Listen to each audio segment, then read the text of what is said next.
Então, meus amados irmãos e irmãs, nós estamos aqui no assunto do livro de Romanos, capítulo 7, mas nós vamos ter que fazer aqui uma retrospectiva do assunto anterior, do capítulo 6, para nós podermos entender bem essa mensagem do capítulo 7, né? Porque é uma sequência aqui do assunto, né? O apóstolo Paulo estava falando sobre a lei e a fé, a lei e a graça. Ele está falando sobre a justificação, que começou lá no capítulo 5 falando sobre a justificação, né? Aliás, esse assunto já vem de antes até, né? Ele vai falando sobre as obras da lei, sobre as obras da fé, da graça, né? E depois no capítulo 6 ele continua, né? No capítulo 5 ele fala da justificação pela fé, e no capítulo 6 ele começa falando sobre essa controvérsia entre a lei e a graça, né? E agora no capítulo 7 ele continua fazendo aqui uma comparação sobre como que funciona a lei e a graça. E ele então pega uma demonstração da vida matrimonial, né, para fazer uma comparação aqui sobre esse assunto, né, entre lei e graça. Ou seja, pela graça nós podemos aceitar a Cristo, podemos ser imersos no batismo para vivermos pela fé, para vivermos agora para Deus. Ou seja, nós morremos para nós mesmos, para as vontades nossas, do nosso corpo, e agora vivemos para praticar as regras, as leis de Deus. E quando nós não passamos por esse batismo, digamos assim, né? Batismo entre aspas aqui, não é o batismo simplesmente de nos imergirmos na água lá num poço ou num reservatório ou num rio ou num santuário, seja lá onde for, né? O batismo ritual. Não é do batismo ritual que ele está falando aqui, mas é um batismo, o batismo da vida, o batismo da mudança de perspectiva espiritual, da perspectiva espiritual do ser humano. Quando ele começa a entender as coisas de Deus, então ele se imerge, sendo batizado pelo Espírito de Deus, ele começa a receber as revelações do Espírito de Deus para a sua vida, para a vida que agora ele passa a ter, né? Porque a nossa vida agora é uma nova vida, é uma nova mentalidade, é uma nova. É, nós temos agora uma nova visão deste mundo, né? E também uma nova visão do que nós somos neste mundo, da nossa realidade. Deus faz isso conosco, né? Ele transforma-nos pela graça, mas a lei é para ser cumprida, a lei continua. Embora a lei, nós acabamos sendo livres da lei, né? Mediante a graça, porém, a lei ela continua em exercício porque ela é boa. A lei não é ruim, ela é boa. Porém, ela vem nos trazer a realidade, ela vem trazer para nós a bênção de, de nós conhecermos a verdade.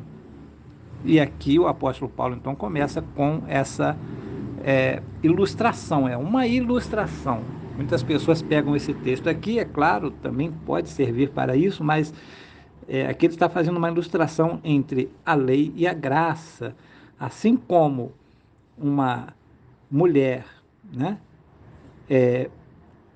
dominada pelo homem durante todo o tempo em que ele vive, de acordo com a lei, né, o homem tem, digamos assim, os poderes sobre a esposa, sobre a mulher com que ele casou. E enquanto a mulher estiver casada, está ligada pela lei a seu marido, enquanto ele viver. Mas se ele morrer, ela está livre da lei do marido. Então, de sorte, agora sim vem o que é aqui o final dessa explicação, né? De sorte que, enquanto viver o marido, será chamado adúltera se for de outro homem, mas se ele morrer, ela está livre da lei, e assim não será adúltera. Se ele morrer, ela está livre da lei, né? De estar com o marido, é claro. Então ela pode se casar com outro, e ela não será adúltera se for de outro marido. Assim também, agora sim, né? Agora sim vem a explicação. Vós, meus irmãos, fostes mortos quanto à lei.